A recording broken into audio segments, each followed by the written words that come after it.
Apakah saya adalah penggarap yang baik di kebun anggur Tuhan? Semoga hari Anda diberkati, saudara-saudaraku yang terkasih. Ini adalah pertanyaan refleksi kita hari ini.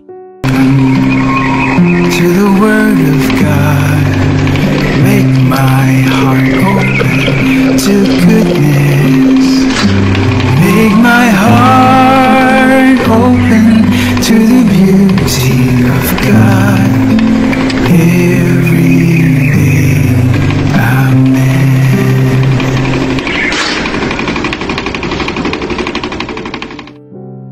Tahun lalu, istri saya, Ari, dan saya berkunjung ke sebuah kebun anggur di California.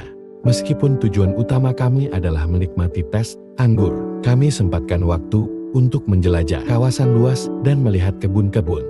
Kami menemukan bahwa produksi anggur kini dijalankan oleh generasi keempat pemilik asli, sementara budidaya anggur diawasi oleh berbagai penggarap yang mematuhi standar ketat yang ditetapkan pemilik untuk menjamin kualitas terbaik dari anggur.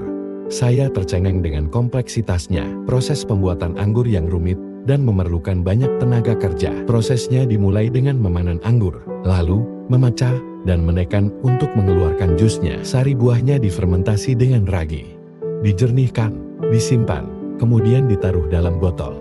Setelah mengenal seluruh proses ini, satu pertanyaan besar muncul dalam pikiran saya. Bagaimana jika tak ada anggur yang dihasilkan? Atau bagaimana jika hasil produksinya tidak memuaskan? Tanpa buah anggur, tidak ada anggur, tidak ada bisnis.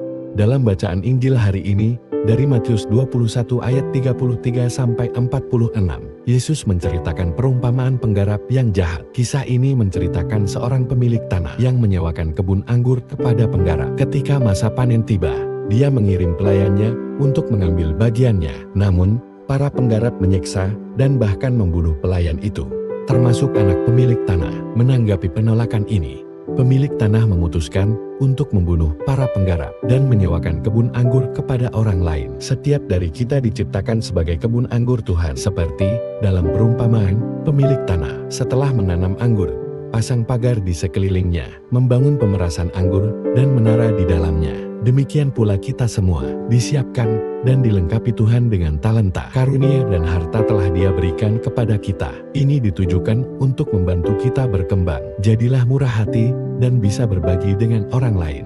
Kita diingatkan bahwa Tuhan adalah pemilik sejati dan kita hanya penggarap belaka.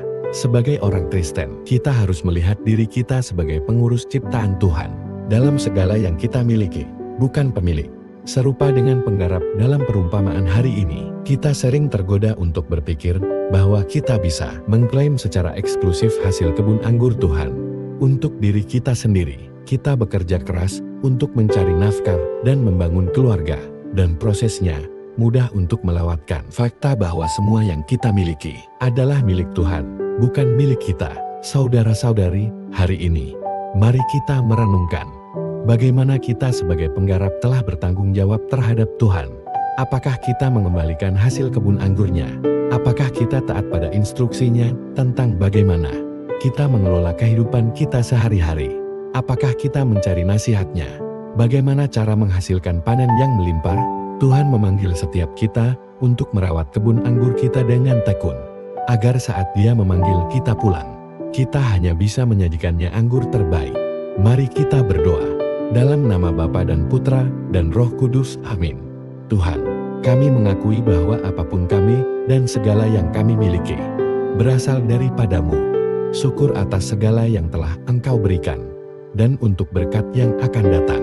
Tolonglah kami ya Tuhan, sebagaimana kami terus menerima berkat-Mu yang melimpah. Semoga kami mengatasi keserakahan dengan kemurahan, kesombongan dengan kerendahan hati, dan ketidakpedulian kami dengan kasih, amin. Dalam nama Bapa dan Putra dan Roh Kudus, amin. Semoga Tuhan memberkati Anda dan keluarga Anda. Semoga Tuhan memberkati Gereja Katolik kita dan Couple for Christ.